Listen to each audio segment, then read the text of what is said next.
বদলের বাংলাদেশের ভারত বিদ্বেষী কথা বলে রাজনৈতিক ফায়দা লাভের প্রয়াস শুরু বিএনপির। তারই ফলস্বরূপ ঢাকা থেকে আখাউড়া চেকপোস্ট পর্যন্ত বিএনপির ৩ সংগঠন, ছাত্র সংগঠন, যুব সংগঠন ও স্বেচ্ছাসেবী সংগঠনের লং মার্চ শেষে আখাউড়া চেকপোস্টের ওই পারে লোক দেখানোর সভা করে বিএনপির ৩ সংগঠনের নেতৃত্বরা।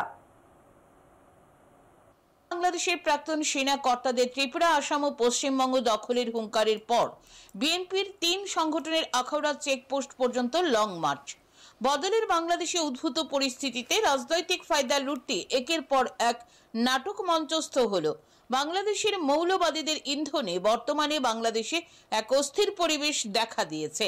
আক্রান্ত সেই দেশের সংখ্যালঘুরা, নিরুপায় হয়ে সেই দেশের সংখ্যালঘুরা বাড়িঘর ছেড়ে প্রাণ বাঁচাতে ভিন দেশে অবৈধভাবে পালিয়ে যাচ্ছে। চাপ বৃদ্ধি পাচ্ছে বাংলাদেশের অন্তর্বর্তীকালীন সরকারের উপর। এই পরিস্থিতিতে যে কোনো সময় বাংলাদেশে নির্বাচন ঘোষণা হতে পারে। বিষয়টিকে মাথায় রেখে মৌলবাদীরা বাংলাদেশে ভারত বিদ্বেষী স্লোগান দিয়ে মানুষকে তাদের দিকে টানার কৌশল অবলম্বন করেছে। জামাতদল যেন নির্বাচনে ফায়দা নিতে না পারে তার জন্য ময়দানে নেমে পড়েছে বিএনপিও এইবার ভারত বিদ্বেষী হাওয়াকে কাজে লাগিয়ে নিজেদের ভোট ব্যাংক বৃদ্ধি করতে ময়দানে নেমেছে। যেই ভারত মুক্তিযুদ্ধের সময় বাংলাদেশকে সহায়তা করেছে, যে ভারত পাকিস্তানের হাত থেকে স্বাধীনতা অর্জন করতে বাংলাদেশকে সহযোগিতা করেছে, সেই বাংলাদেশের বিএনপির ৩ সংগঠন বুধবার ভারত বিদ্বেষী স্লোগান দিয়ে আখাউড়া চেকপোস্ট পর্যন্ত লং মার্চ করল। এই দিন ঢাকার নয়াপল্টনে বিএনপির কেন্দ্রীয় কার্যালয়ের সামনে থেকে সকাল ৮টায় শুরু হয় লং মার্চ। বিএনপির ছাত্রদল, যুবদল ও স্বেচ্ছাসেবক দল এই দিনে লং মার্চ করে। শত শত গাড়িতে করে বিএনপির ৩ সংগঠনের হাতে গোনা কিছু কর্মী সমর্থক এই দিনের লং মার্চে সামিল হয়। আখাউড়া চেকপোস্টের ওই পারে বাংলাদেশের মাটিতে দাঁড়িয়ে লং মার্চ শেষে সভা করে বিএনপির ৩ সংগঠন। যদিও সেই সভায় বিএনপির শীর্ষ কোনো নেতৃত্ব উপস্থিত ছিল না বলে খবর। এই দিনের সভায় দর্শকদের জন্য যে চেয়ার রাখা হয় সেই চেয়ারের অধিকাংশ ছিল শূন্য। ৩ সংগঠনের নেতৃত্বরা সেখানে ভাষণও দেয়, কিন্তু তাদের ভাষণ তেমন একটা আক্রমণাত্মক ছিল না, যেমনটা তারা লং মার্চ করার পূর্বে বলেছিল। তবে ভারত বাংলাদেশের সম্পর্ক নিয়ে যে টানাপোড়েন শুরু হয়েছে তা মন থেকে মেনে নিতে পারছে না বাংলাদেশের শুভ বুদ্ধি সম্পন্ন নাগরিকরা। প্রায় প্রতিদিন বৈধ পাসপোর্ট দিয়ে বহু বাংলাদেশি নাগরিক চিকিৎসা সংক্রান্ত কারণ সহ ঘুরতে আসে ভারতে। বুধবারও আখাউড়া চেকপোস্ট দিয়ে বৈধভাবে বাংলাদেশি নাগরিকরা রাজ্যে আসে।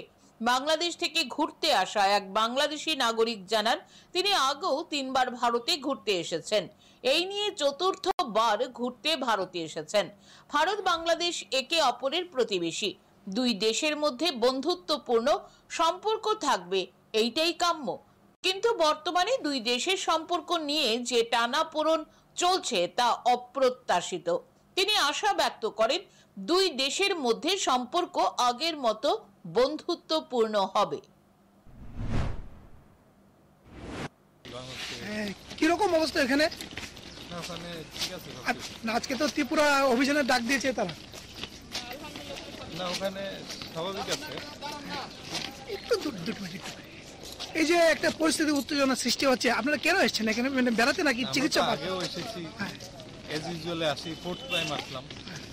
তো এটা আমাদের টুরিস্ট হিসেবে আসে। এই যে কিছু কিছু লোক যে এই যে ২ দেশের ভেতরে একটা মানে উত্তেজনা সৃষ্টি হচ্ছে, unexpected, it's too much unexpected.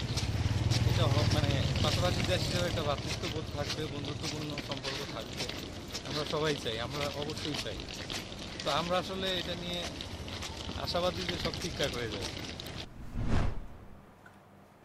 এই দিন বিএনপির ৩ সংগঠনের ঢাকা থেকে আখাউড়া চেকপোস্ট পর্যন্ত লং মার্চকে কেন্দ্র করে আখাউড়া চেকপোস্টের নিরাপত্তা ব্যবস্থা কঠোর করা হয়। সকাল থেকে নিরাপত্তার চাদরে মুড়ে ফেলা হয় আখাউড়া চেকপোস্ট। আখাউড়া চেকপোস্টের সীমান্তের এই পারে একাধিক স্তরে নিরাপত্তার ব্যবস্থা করা হয়। তবে বিএনপির ৩ শাখা সংগঠনের এই দিনের লং মার্চ যে শুধুই তাদের রাজনৈতিক লাভালাভের জন্য তা এক প্রকার স্পষ্ট হয়ে গেছে। Bureau report, news today.